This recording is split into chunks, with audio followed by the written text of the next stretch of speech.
We do not own the rights to anything or any music that's heard during the duration of this podcast. Also, a lot of these shows will have explicit content.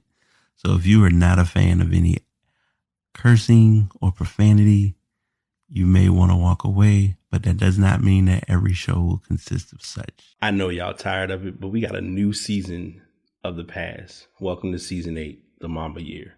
Podcast available on all platforms: Spotify, Apple Podcasts, Google Podcasts, all of your podcast platforms.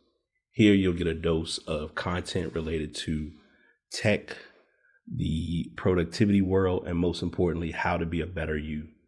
The theme for this year, personally, is receiving grace. And we definitely want to do better with receiving it and being open to being a better us from who we were a year ago. So this is season 8 of The Past, and I hope you all enjoy.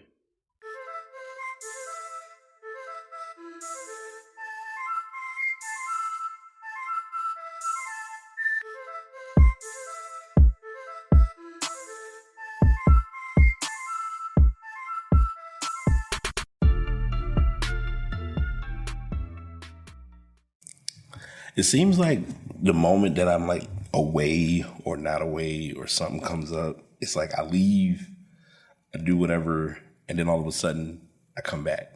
So this is one of those, I was here, I did some shows, had a good run with some content, and then a lot of stuff was kind of almost like landing back to back. So I want to start by saying I hope I wasn't missed too long, but I also think people who know and understand like how life works, that sometimes it's not just a simple, all right, let me get the setup and make it happen. So anyone that's been patient, and one of my friend Jacoby, who was on the show for episode 404, he emphasizes this, and it's still like a work in progress for me personally, of like not feeling obligated to apologize, but still like making sure that as consumers of the content that you're getting wholesome content. So I want to always be respectful and honorable of that when, doing what I'm doing. So, just wanted to put that out there before I go into this plethora of topics that has gone on since I was last on the mic. So all that being said, welcome to episode 406, nearly 2 minutes in.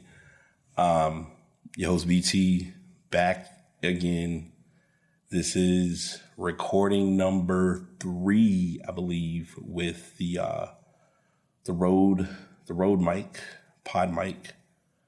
And being honest with you all, even in the time frames of me using the microphone, it's still an adjustment for me as the recorder, just to give you an idea. It's like anything, you have your ups and downs, you have your good days and your bad days. Not even with just recording, but just with life overall. So I don't want to be all in like sensitive and emotional and whatnot, but I also want people to be aware, like, hey, I promise things have been coming together. So I don't want it to seem as though I've like completely like gone off the grid and things of that nature. Tell I'm rusty because I'm still sitting here like coming up with topics as I'm talking to you all. But yeah, we're going to get to it. I was intending to do a show a little sooner, earlier in the week, but things happen.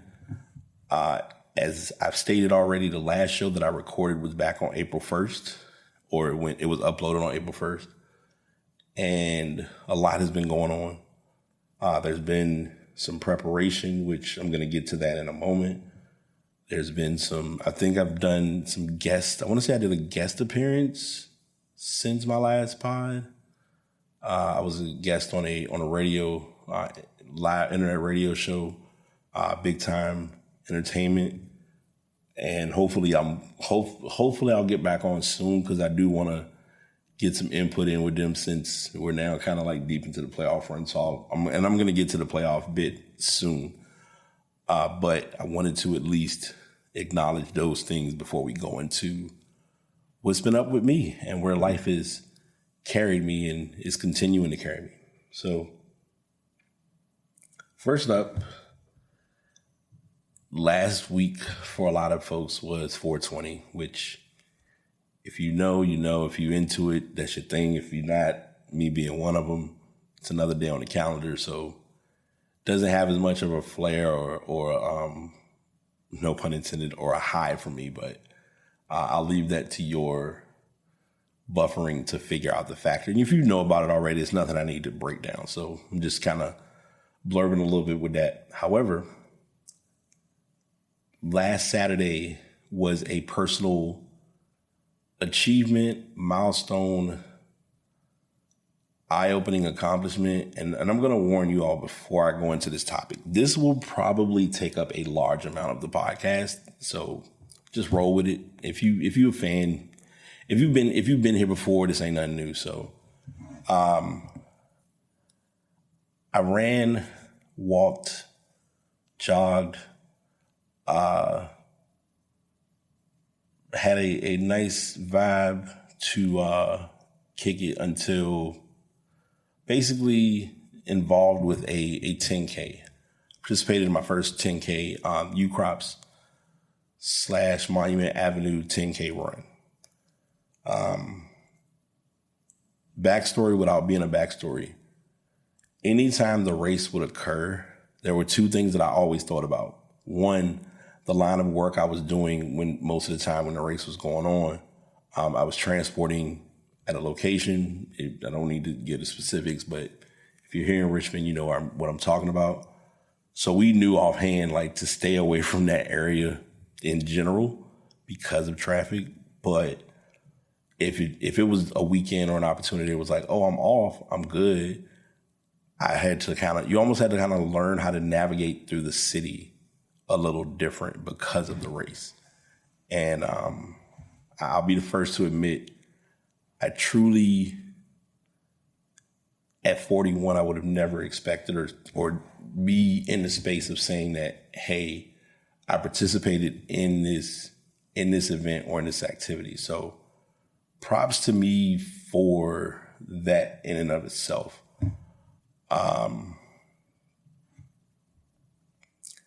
There was a lot that, and I know you're gonna hear this frequently through this dialogue before I really get into the other topics, but a theme or a phrase that you're gonna consistently hear was there was a lot that I learned about myself, about the breakdown of racing, not track, but just marathons, different events like that. Now, this wasn't a marathon. This was, like I said, this was a 10K.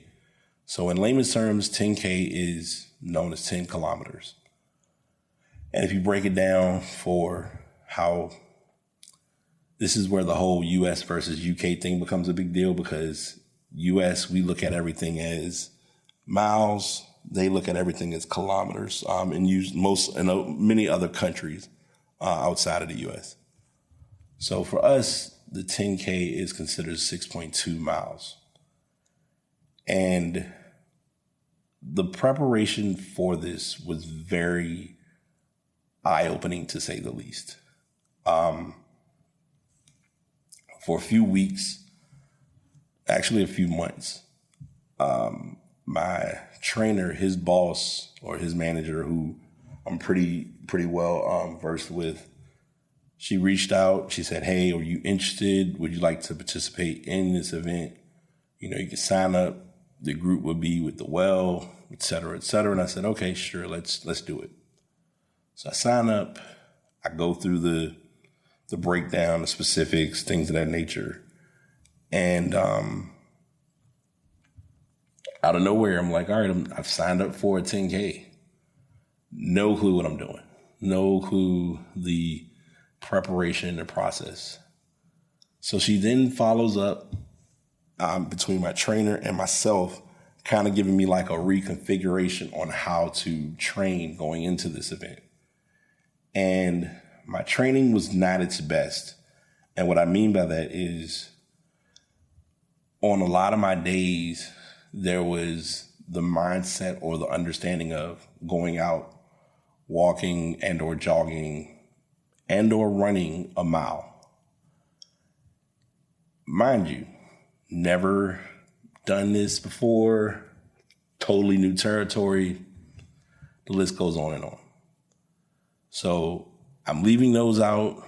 A lot of my daily walks and runs have been sticking with those pretty well, but not to the best of my ability. And the days that I was in person, my trainer would, to give a backstory without giving a backstory, when I first started training with him, he had me do the treadmill. Had a huge hate, disdain for treadmills, primarily because of cardio, but more than anything, just not a thing that I am personally fond of. And we'll leave it at that in so many words. So rolling, doing a treadmill from the beginning, from when I first started, my comfortability has picked up. My confidence is a lot better with it, et cetera, et cetera. Fast forward probably a few weeks, for a couple weeks leading up to the race. We get into this breakdown and this unpack of, okay, you're going to participate, and you got this. You're going to do fine. So I'm like, okay, let's do it. So with the treadmill, I'm doing a full lap, kind of getting like a good max speed going, all well and good. A lap via the treadmill is a quarter of a mile. So we come back into it the next week. We're doing 2 laps. Now, mind you, I've not mentally thought of what 2 laps on a treadmill means, but it's a quarter. It was pretty much like a half a mile. Rolling with it, all well and good. No big stress, no big press. The week before the race, we're doing 3 laps, which now we're at 3/4 of a mile, or 0.75, however you want to word it. The week of the race, the unthinkable has hit, which is doing a mile. To get the understanding of the endurance, to get the understanding of the motion, to get the understanding of the movement, the whole process. That week leading up to the race, it more so tied into, I don't want you to do a whole lot of extraneous cardio, exercising, running, all that. Just find ways to give your body the opportunity to relax, and also do things to keep you stretched and in shape, to factor in that your body's going to be doing an immense level of moving it has not done ever in its life, to the point of you are going to be in motion for a lengthy period of time. My race time, I think, was 1 hour and 52 minutes. And my focal point, and I said this to people constantly whenever they talk to me about it, my main goal was to cross the finish line, to finish the race. And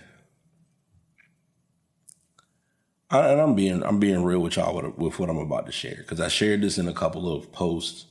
I made this as just a granular conversation in general, but I'm sharing this with you all just to have like an understanding of like my experience with it. That race showed me a lot, and I couldn't. It was fun and interesting of just the connections of people, the amount of people who were out there, not just participating in the race, but who were there, like who live on Monument Avenue, excited for us to like continue through it, and running and walking and jogging, and it just crossed the line. They of course set, and I had it synced with my watch. When as soon as the race started my watch, got to it. My watch only accounted me for a 5K, because when I got to about the 3 mile mark, I think I took a screenshot on my watch, which paused my timer.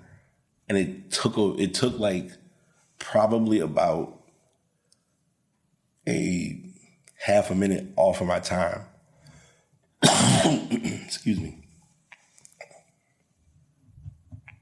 But even with that time, even with that adjustment, like it didn't even out to where I was able to say that I did like 6.2 miles by the watch. But physically, I definitely did a 10K. Miles 1 and 2 weren't too bad. Mile 3 was when it was starting to set in. By about mile 3 and mile 4 was where it's like, all right, we got to finish. It's non-negotiable at this point.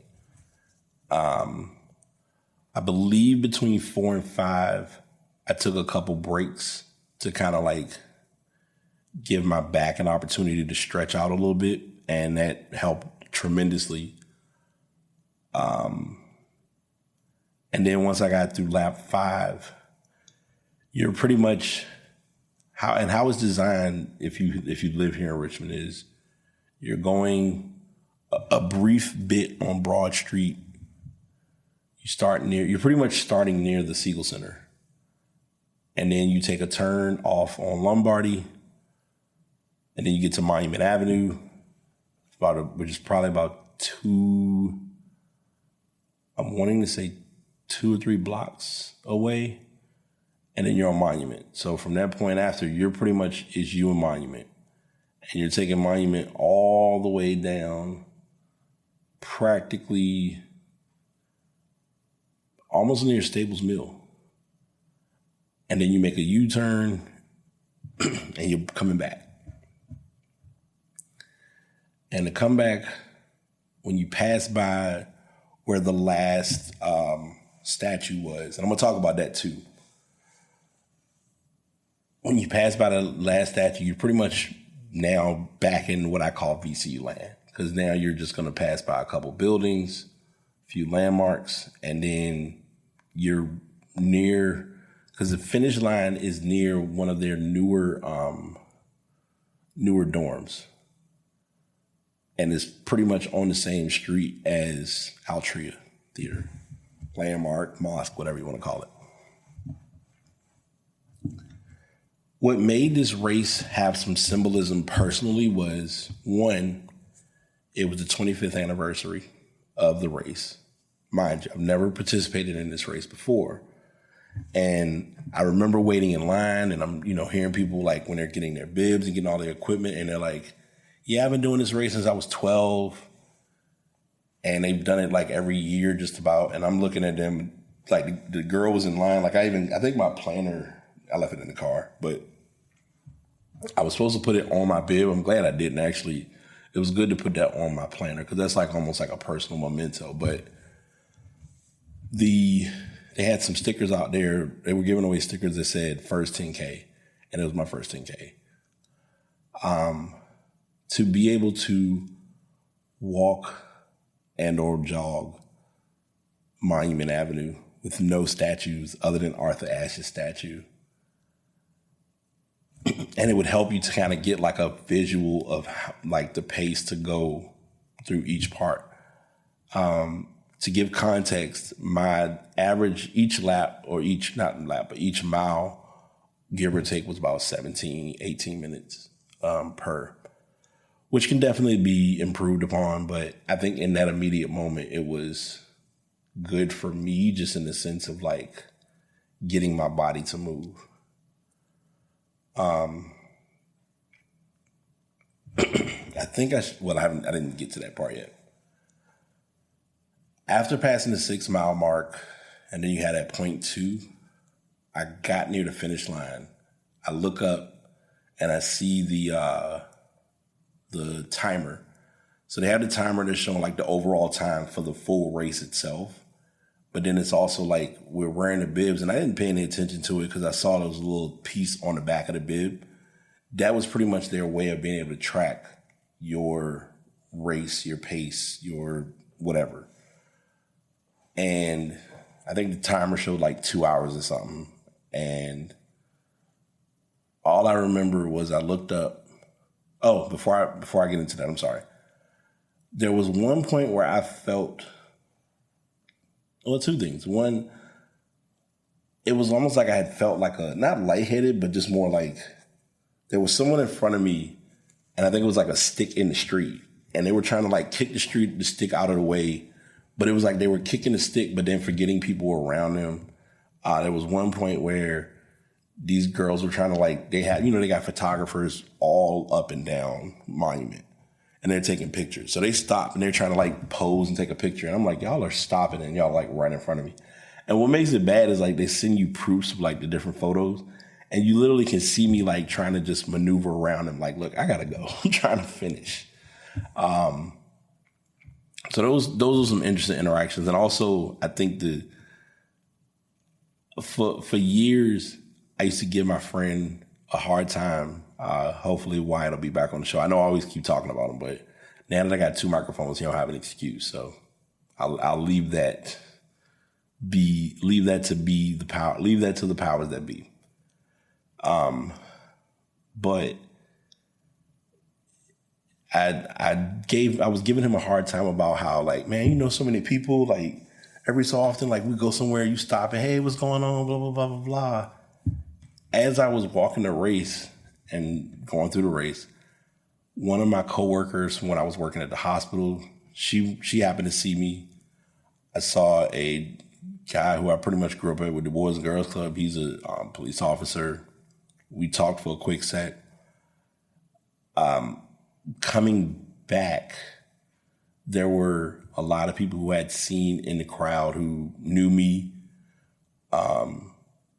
And like I stopped, talked to them for a quick moment, and I was like, I really do know a lot of people. Like there was a group of young ladies who, one of them, ironically, where I'm recording today, she was here doing a podcast, I think she was studying with her daughter.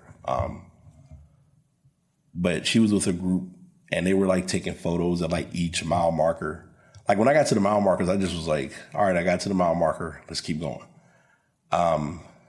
When I got near either mile 2 or mile 3, my hands were swelling. I had started to swell up. I think that was related to blood pressure, possibly. I'm not sure. But like once I finished the race, once I got in my car, once I sat down and relaxed, my hands just kind of went back to normal. I think not moving them enough didn't help because for most of the race, I was just kind of like walking, somewhat robotic, but also more of just like, I'm trying to just finish. So I didn't have much energy to like take photos and get people I was just like, look, I'm out here. I'm carrying my pouch with all my stuff, and I just want to get this thing done. And to spin back to what I was initially going to say, which is when I got near the finish line, I look up, I'm looking at the finish line, thoughts are going everywhere. I know I'm not going to crawl or it's not going to be anything theatrical or dramatic, but I mentally and literally cried like right there at the finish line because it pretty much became like I did it. And no one can take that away from me of accomplishing that feat. So that in and of itself like had more of a momentous moment than anything else. And I was really appreciative of saying that I did it. Even me thinking about it now, it's like, if you were to tell me that I would be doing a 10K or I would finish a 10K or I would even be involved in a 10K, I would laugh. But the aftermath of it was definitely valued and not taken for granted. So I don't take the accomplishment and or achievement lightly whatsoever. So that's what I got for y'all with that part of the conversation. I know I was going to get into a full unpack about the race because it was such an experience, to say the least, just from knowing like I needed to make that flow and get that done. Like I said, biggest takeaway, if you're asked or being presented with suggestions on how to get into race mind or get into like 6.2 mile mind, walk the mile, walk the 2 miles, walk the quarter of a mile, whatever it is, and just get your body like accustomed to that type of movement, because then you're put in a position to actually handle the race. Random story, and then we're going to continue with the rest of these. I always tell people this, and people always think I'm being funny, but I'm super serious every time I think about it. There is an event, and I think they're going to have it at the Olympics this year. It is called speed walking. If they have it, I'm probably going to talk about it when it comes on. That little stuff like that, I will resurrect sports easily on the podcast to talk about, because why not? Like, just literally, why not? So yeah, that's in a nutshell, that's kind of the ins and outs and the full experience that I got with the 10K. Would I do it again? Absolutely. The thing that's funny also, and I said I was going to get to the next topic, but I want to share this too. Ever since participating in that race, I've gotten requests or invitations or upcoming races in Virginia or out like in the DMV area. Like, there's a race in Virginia Beach. There's a race coming in Richmond, another 10K near Browns Island. There's so many different events going on. I think there's like a 5K or something where it's like a new bridge, like near the Pentagon or something that they do an event for. And I'm like, how did I get pulled into this becoming a thing? But most importantly, why do I want to participate in another one? So I've thought about it. I've definitely had like some contemplation and some thoughts on that too. So just want to give you all that perspective and that unpack and breakdown. All right, give me 1 sec. All right, my bad, y'all. Sorry about that. Just had some little mini maintenance to do, but we back to it. Since I have this block and this opportunity to do so, and we're back doing the show, I want to take this opportunity to promote a product that is near and dear to me so much that I believe, it is on the table now.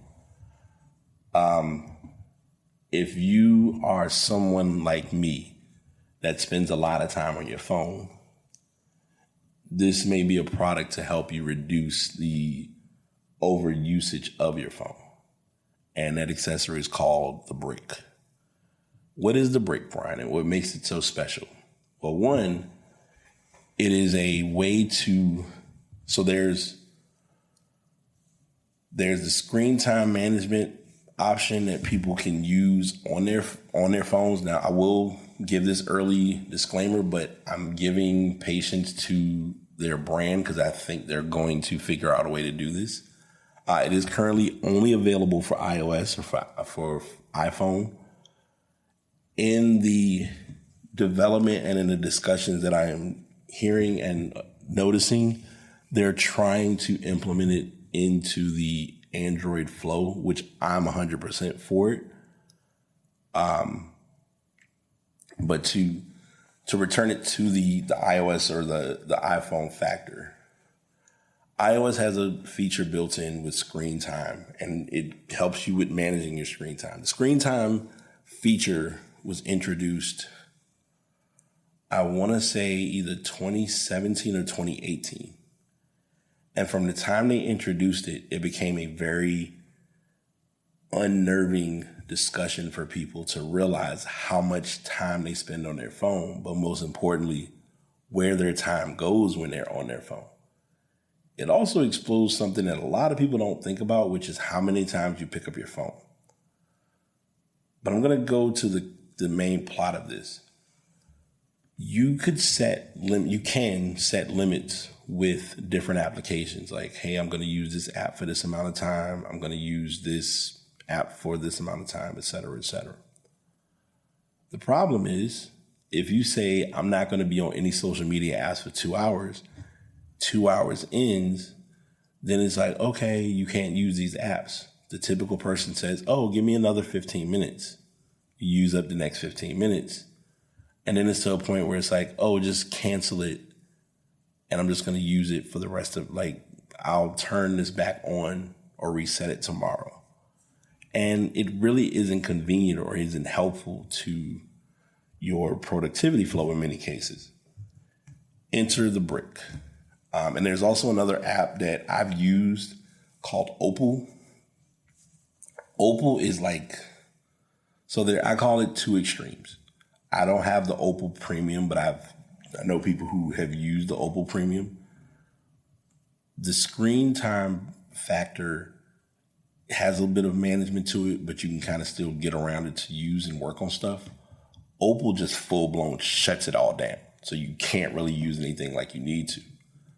The brick is a happy medium for a lot of reasons. I remember getting mine, so I may have told this story, I may not have, but the brick came in, the device came in the mail. I, set it up. I was like, okay, what apps do I really need to get to? I knew there were a lot of work apps I needed. I knew I needed my music, and I knew I needed my podcast. So I expanded it according to those programs that I know I'm frequently needing, even if it's unable to be used. Because now you're turning your phone into a dumb phone, but you still need to use the things you need to use. You configure those apps, and then as soon as you have committed to what you want to use, then you can go in and set up. Now, once you have the device, you say, hey, I'm ready. Let's get ready to get productive.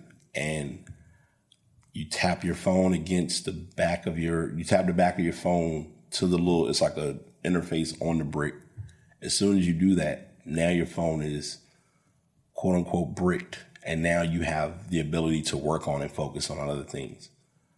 I've found this to be very useful. There have been I've had some 24-hour stints. I've had a 48-hour stint. I was close to a 60-hour stint where I had it for 2.5 days, where I only used the apps that I needed to use. Now, there are workarounds that people are going to do, like if you go to a browser to search for social media or whatever, but it's temporary. It's not the same. This has really been helpful for me to use it. And I'm sharing this promo. I'm talking about this. Again, I'm not sponsored by them. They're not paying me to do this. I'm only saying this to you all because it's good to use. I value their product tremendously. I will leave home and if nothing else, that accessory is going to be with me. And right now, if you're looking to get one, now I do have a promo code. So if you want to save 10% on ordering one, you can get it from getbrick.app. And my promo code is Bryan Brick, all caps. That link is also in the show notes as well if you're looking to get that. Now, the time that you would be using to be on your phone, now let's do a little bit of analog. So the old school and the traditional thing that we've gotten away from is pen and paper. A company that has grown near and dear to me is bullet journaling, or the bullet journal method. Ryder Carroll introduced it over 10 years ago, and it just took off. And I think when it first got introduced, I don't really think people knew or understood the concept behind it. But over time, it became,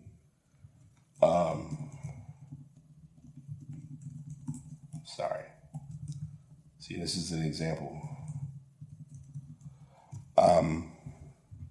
It became a household brand or platform.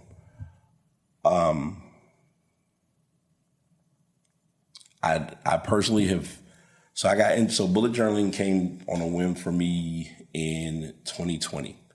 Actually, I can kind of say 2019. I bought a, I always, and this story to me is always funny, but it's the honest truth. I went on Amazon. I found a basic dotted line notebook or journal. I had a few pens at the time, and I think I just kind of made and I bought the actual book that teaches you about bullet journaling.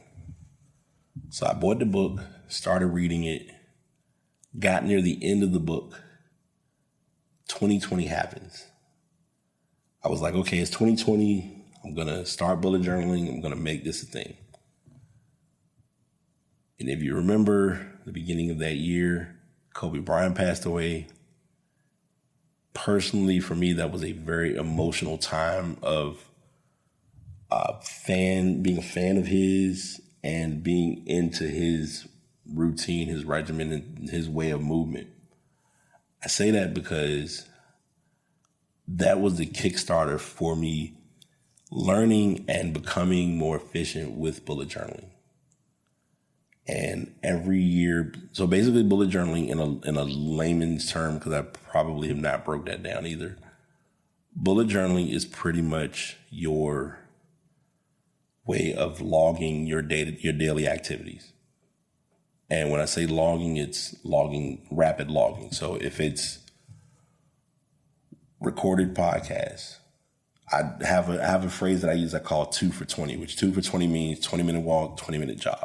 I know what that means, and that's all that matters. You use the bullet journal to your liking because it's a empty notebook that you can create your thoughts and ideas in.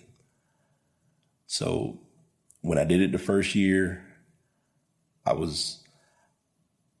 kind of rolled in what I call the Pinterest bubble of bullet journaling, which is people who make these nice fancy weekly spreads and all that stuff. And over time, I was like, I need to keep it simple. I need to go back to what's working.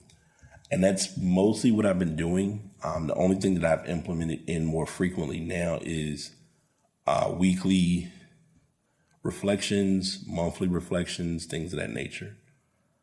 And I'm promoting and pushing it today because, so this week I ordered a pen holder from Bullet Journal, actually from the Leutram brand. They're Leutram and Bullet Journal kind of have like a cohesion of products. And I also bought their ink pen, which is the Dragraful. I'm probably going to mispronounce that, but it's a very good ink pen. And I'm also today, I have their, I guess you can call it the Bullet Journal Mini. It's a little small notebook that you can kind of use it as if you're using a real bullet journal if you need something on the go.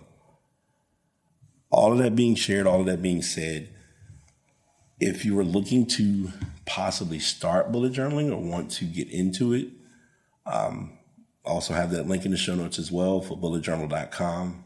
You can get 10% off there as well. My code is Bryan Bujo if you're interested.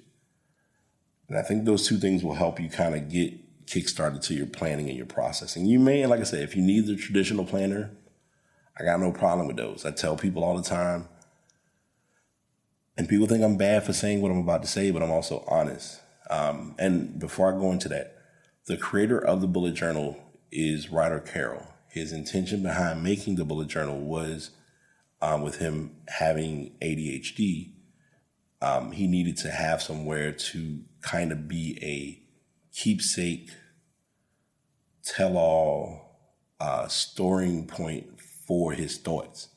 And the bullet journal just did a perfect job of doing that for him. And as the age-old saying goes, the rest is history. This year, I've actually been using the 10th edition. Like he did a special edition, which was Bullet Journal 10. And I'm gonna be honest with y'all, because we family. Probably in August or September, maybe sooner, I'm likely going to get the stealth version of the bullet journal for next year because I just like the look of it. It looks so clean. I'm not gonna lie. The version I got this year, the Bullet Journal 10, love it. I love that model for just how it's created and how it's set up. I think, like I said, I just like the direction and the style of where the bullet journal is and has been going. But like I said, if you're looking to get one, Bryan Bujo, you can use my promo code to get any products there, 10% off as well. All right. All of this out of the way. We talked about the 10K. I've over promoted and we still got more to talk about. A lot of these I'm going to kind of go through, be a little freestyle, but it's still going to be some good content. Reflection of life, I will say that I have really been learning how to work through quite a fair share of things. And I say it that way only because, let's face it, we all have our days. I've even been on record for going into a discussion of being in a rut. How do you get out of a rut? How do you get out of that low point? What's your source? How do you bounce back? My usual solution is find a good playlist and journal. And I know a lot of people are like, oh my God, not the journaling thing again. But yes, journaling is and has been probably my most undervalued source of like reconnecting and putting it all together. And I've learned that more and more over time. But life hasn't been as bad as I've made it seem. And a lot of times I think because when you're in such a quote unquote go attitude, you really don't have that opportunity to really make it go to your liking. Give me one sec.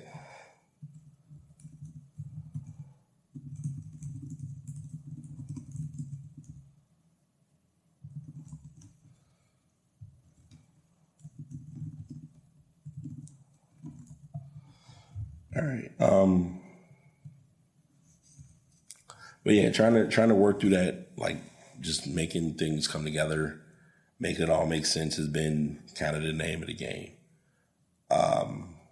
Speaking of, I've also been in a bit of a designing slump, so I've got some folks who have come to me for some business work as far as like logos, websites, and I humbly, wholeheartedly, transparently apologize. I have been trying. I've not been doing, but I've been trying. And I want to improve on that. And I'm not just saying that for you all, I'm saying it for myself. One thing that I've learned, especially with doing the podcast, when you put something on wax, it really makes you see things a lot different. And that's really been like my push as of late in learning this process, especially with having my business be active for 4 years and now really needing to know, like, all right, bro, you gotta get it to this next level. It's either now or now. Like, or it's either now or right now. Like, there's no in between. Not everybody's gonna want to talk about this, but I'm gonna talk about it only because it's here, so we need to accept it for what it is. And that is the infamous TikTok ban that's potentially upcoming. It's a company called ByteDance that has the ByteDance, I believe. They have the rights and the ownership of the TikTok application. And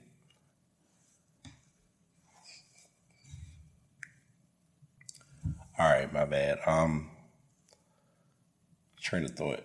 Yeah, so ByteDance is the company that owns TikTok. And to say what I was saying, anyone who knows the process, the bill has been having to be passed and be worked on to ban TikTok in the United States to be available on your mobile device or in general.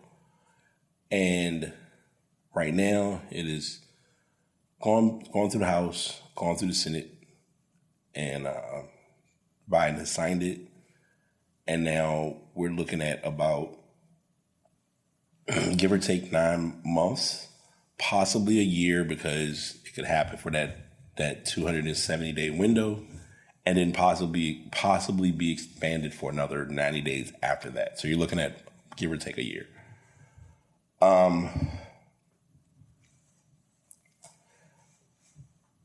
social media becomes very eye-opening. And I know I'm always in this conversation without being in this conversation, but I want to talk to you all about this because it becomes a big deal when a platform becomes too big for itself.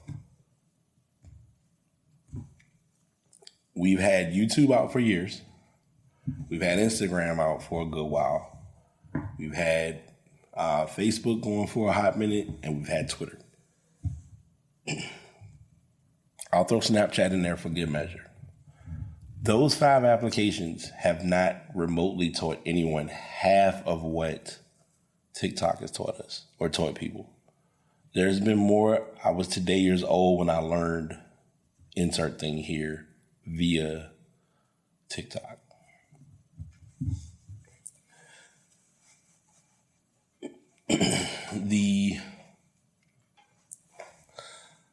And I want to make sure I'm using my words right or properly with what I'm going to say with this.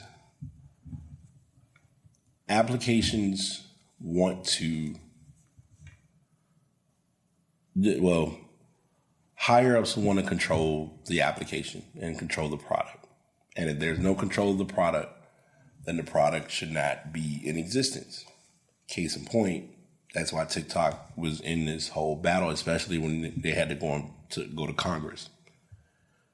Trying to explain to people who are in these offices who do not have a clue of how the internet has been a resourceful tool to the world, if you will, it becomes challenging. And yet you have other platforms that have pretty much branded us to whatever we're intended to brand to. Case in point, like I mentioned earlier about the whole TikTok, not TikTok, but the 10K movement. I participated in the event. Out of nowhere, I'm already getting, hey, you can do early registration for the 2025 10K. And it's like, I have not even, it's not been a week yet. I don't even, give me some time. Give me a moment. Early bird special, and like they're pushing it. And I'm going to talk about this now because it's not really part of this TikTok ban, but it's something that has been brought to my attention and has been addressed online numerous times. And it's a valid conversation because it's something we're not thinking about.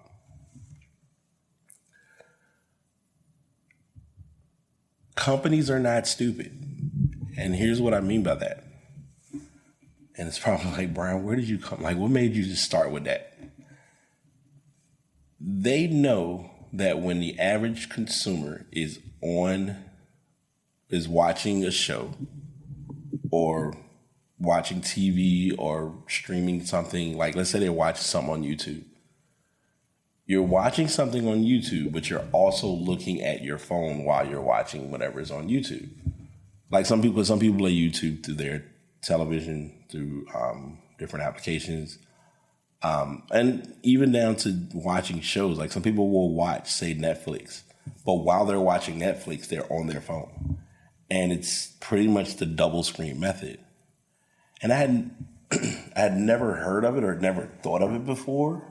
But as soon as that was addressed and as soon as it was said, it's like, oh, now we get into the nitty gritty of how this all becomes like a true two-step without being a two-step, because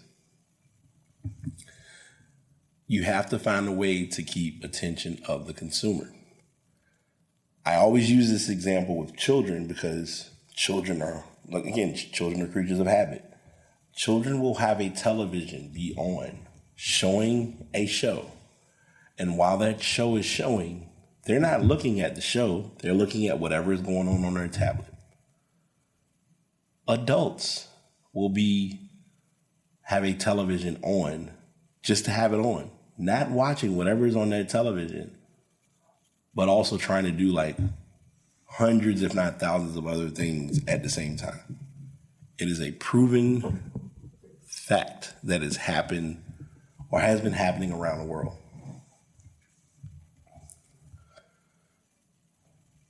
TikTok has a unique engagement and it has had a unique engagement with creators. A lot of creators profited from TikTok or are profiting from TikTok. And a lot of times, if higher ups don't have control of that, then there's a problem. And that's where the problem came into play with this all happening like it did. Do I think that they're going to find another backer for TikTok? Possibly.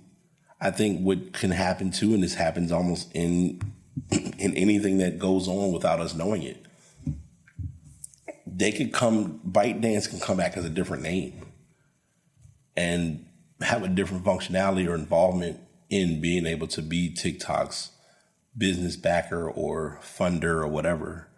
And they'll be like, okay, cool. Bring them on in. Like nothing happened. I emphasize this and I keep coming back to it because it's important to address. It's business. It's been business, and it's going to always be business, no matter how you slice it and dice it. The product became bigger than expected. Like, people have bought. Like, I've done a fair amount of shopping online for years.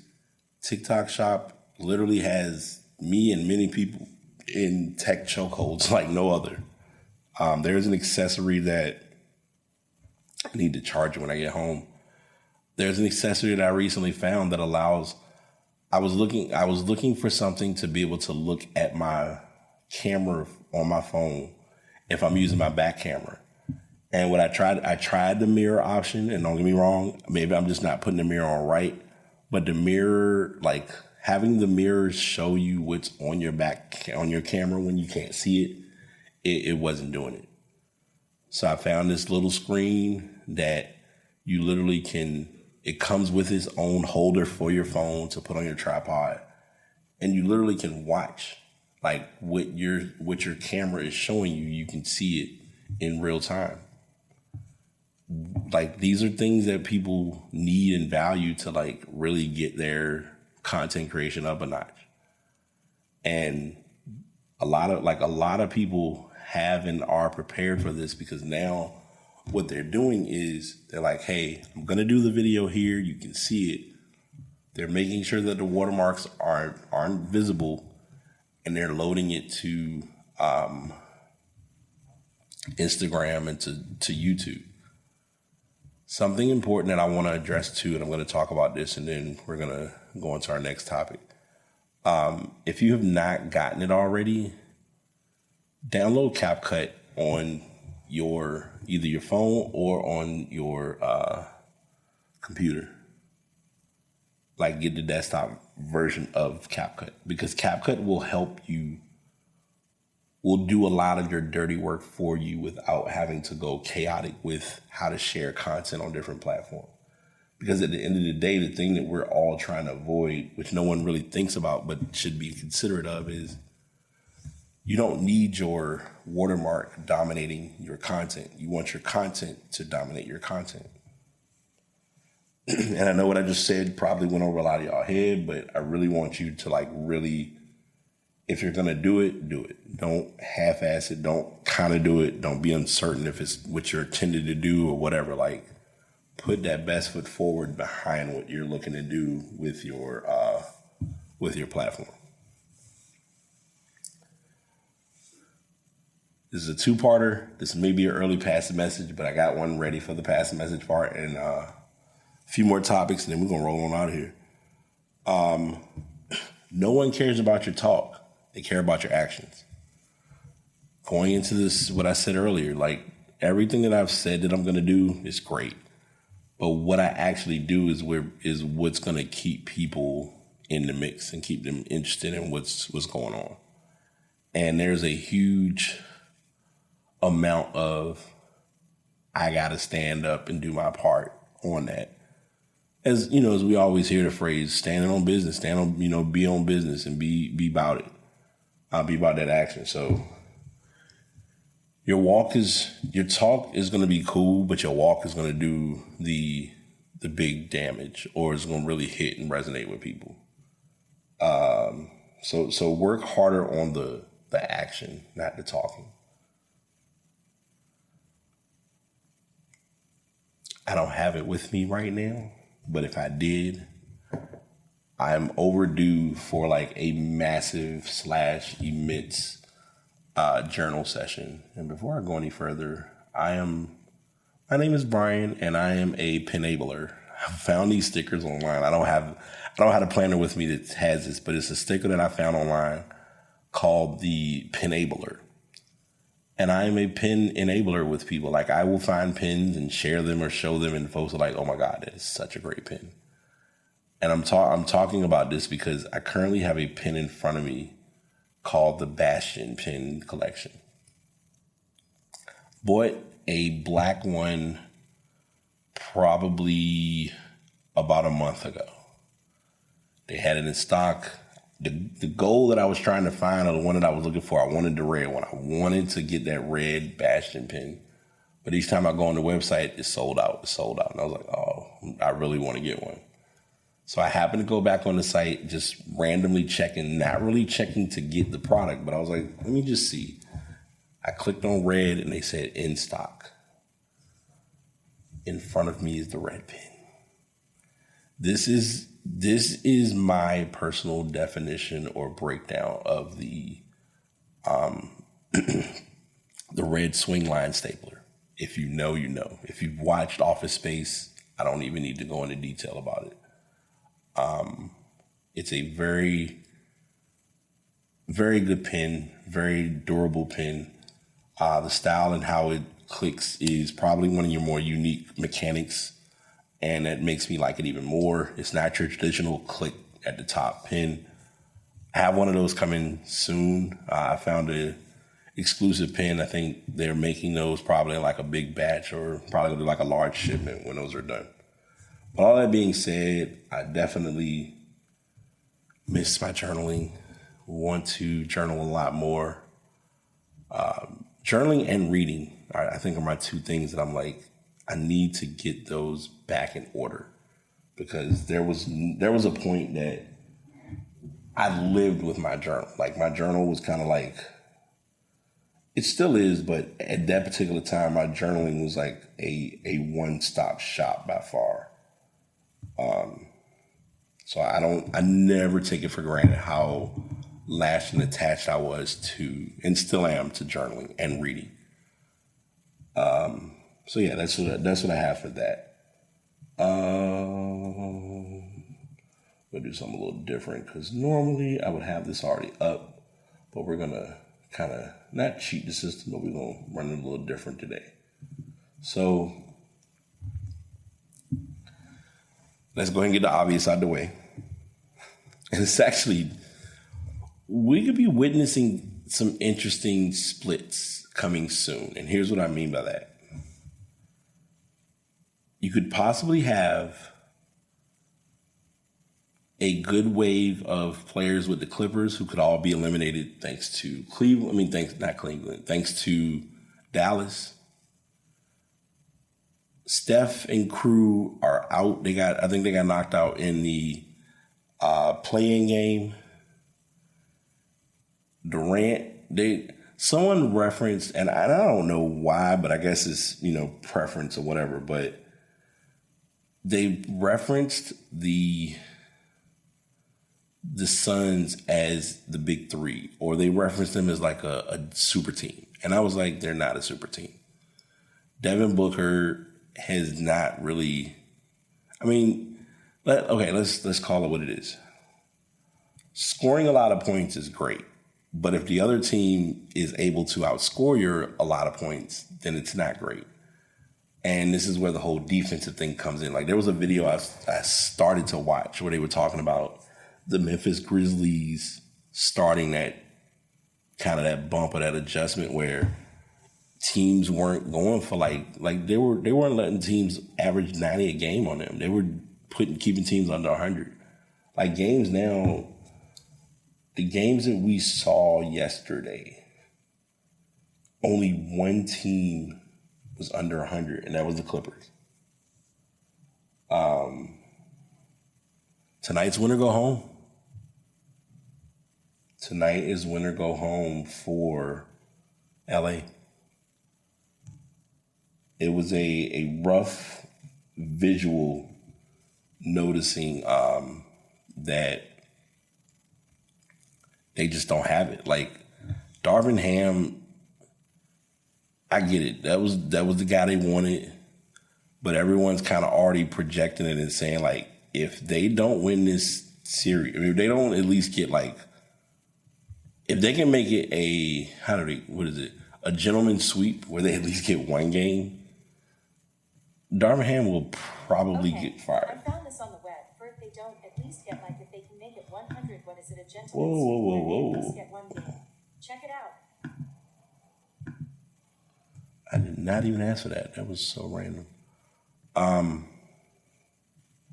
Yeah. They could get knocked on up out of there. I ain't gonna even lie to you. The Suns might be going home because I think they're gonna get swept. I think the Clippers can make this a series if they can tie this up. But if they don't win game 4, they're going home. I like the Mavericks' chances. The Bucks are doing what I expected them to do. Because I think I talked about this when I was on the podcast with Show and the other gentleman. I don't have the wow factor about Doc Rivers as a coach. The Knicks Sixers series goes where Embiid goes. If Embiid is not able to, like Bell's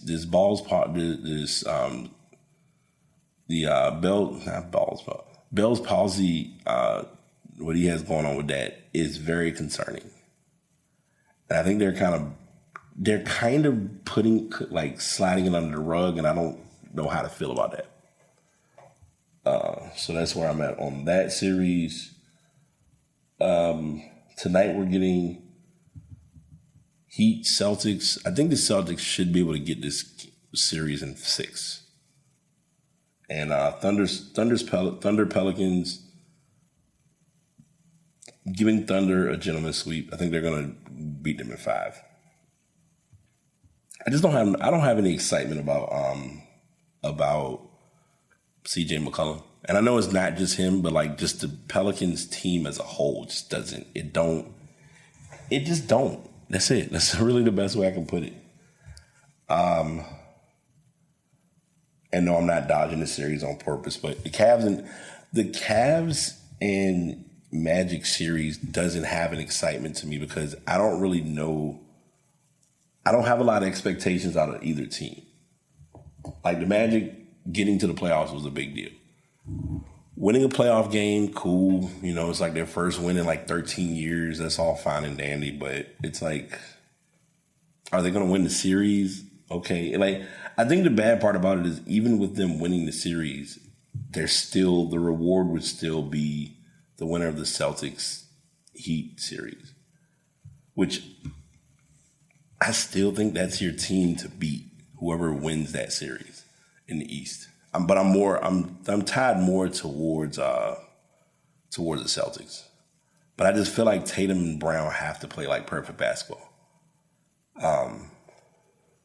So, you know, we'll give it a couple weeks, see if some matchups start to generate, and talk about it from there. But I'm not gonna throw sports at y'all aggressively every week because no, it's just not where I'm at about it. Despite my long-windedness in the beginning, we are at our peak point of passing the message. And simple message today, like I always share all the time, but this one is really simple. Relax. As people, we're wired or we're in this constant go mode of feeling like anything and everything we're doing, none of it's enough. I'm a living witness to this because I went through it with my, with some things that I was working on as far as my business, as far as with, like even, I'll take it a step further. Last Saturday, I finished the race. Achievement like no other. Huge achievement, huge accomplishment. I was so pressed on like other things that I really didn't take the time to like relax and enjoy the fact that I had just finished the race. Like I think that Saturday, I rested, but I was in like kind of a go mode as necessary, but my body was like, no. And I didn't talk about that either. I think that was where it all hit, was like my body trying to like, because it's almost like it went through a plethora of feelings, but it also was like, bro, stop. You don't need to do 100. You don't need to do it all right now. It's okay to just chill out. It worked in my favor too, as far as being able to kind of rest up. Like that Monday, I was able to work from home, and that was a huge advantage because I needed that time to just kind of like smooth out, chill a little bit, and then I was back in the gym. Also, by the way, and I don't think I talked about this, like I had lost 6 pounds thanks to the race. It did put some eye opening to my bandwidth as far as like truly taking more time to just like slow down, stop trying to chase the biscuit, stop feeling like you got to do it all. It's okay if you don't do it all. No one's tracking the inventory as much as you think they are. The only one that's tracking the inventory is you. That might be a double message, but you already know. Like, take more time. Like, do the things that you need to do. Like, I'm not sitting here telling you all, like, don't do your stuff that you need to get done. But what I'm also going to say is, like, if the moment or the opportunity presents itself, give yourself that moment to, like, de-stress.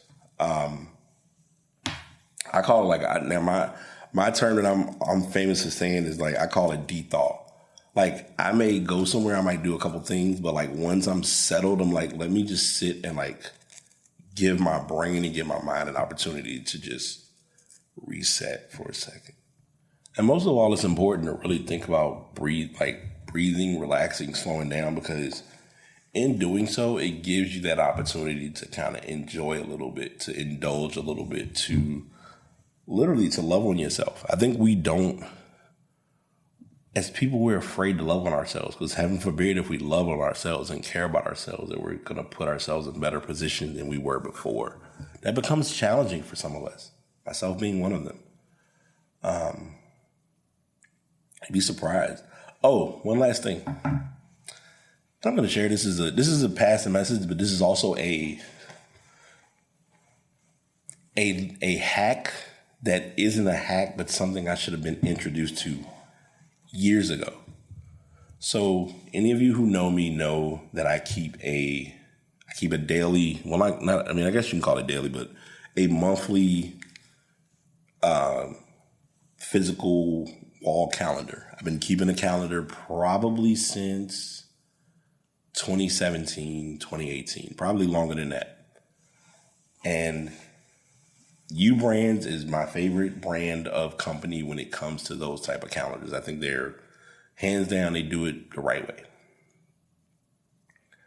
For years, every month that comes up, I get the dry erase board, get this. I got like a big bottle of like the cleaning solution, because there's no point in you buying like the smaller ones. If you want to get like a larger, if you want to get the small ones, that's cool. But as often as I use the board, it's not going to waste. But I would get get that solution, clean the whole board off, write the month, write the message, write down every single day, write down whatever's going on all the days, and then put it up. I have cut that down tremendously, and it took 2 accessories to do this. One of them is, there are these little small round, they look like little coins, like they're the size of a coin. For the size of my calendar, I think I got medium. And it's literally the days of the week, every day of the week, 1 through 31. And then they include a little piece that says today. So what I did, I took all of them out, put them all on the board. If I don't have 31 days, I put 31 in the top corner, and it's out of sight, out of mind. Why is this important? Well, now and they're two-sided, by the way. Let me add that. It's two-sided. One is black, one is red. I use the red side for any important dates or any important activities. And then I use the black side for just your regular days. But that wasn't even half of it. I then found these little pieces that you change it for each month. And I was like, why didn't I just buy these before? Like, I should have had these years ago. And this will cut this whole process down. So now all I have to do is slap the month on the top, put the days for whatever days they are, look at the calendar, and whatever those special or important days are, flip those to red, and then write in the month. Simple. Very simple. I was like, why have I not, and sometimes it takes a moment, but this one was one of those I should have definitely been on this one a lot sooner. So I'm sharing that with you all, not necessarily as a hack, but more as just a habit, a way to simplify your habits. And I'm saying this now, so I'm going to share this. I'm sharing this with you all, but I'm also sharing this as a reminder to have on wax.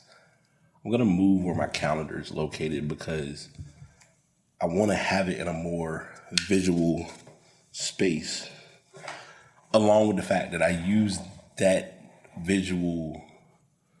I have a larger benefit to that source of visual cues than I do the other board that just has different messages on it.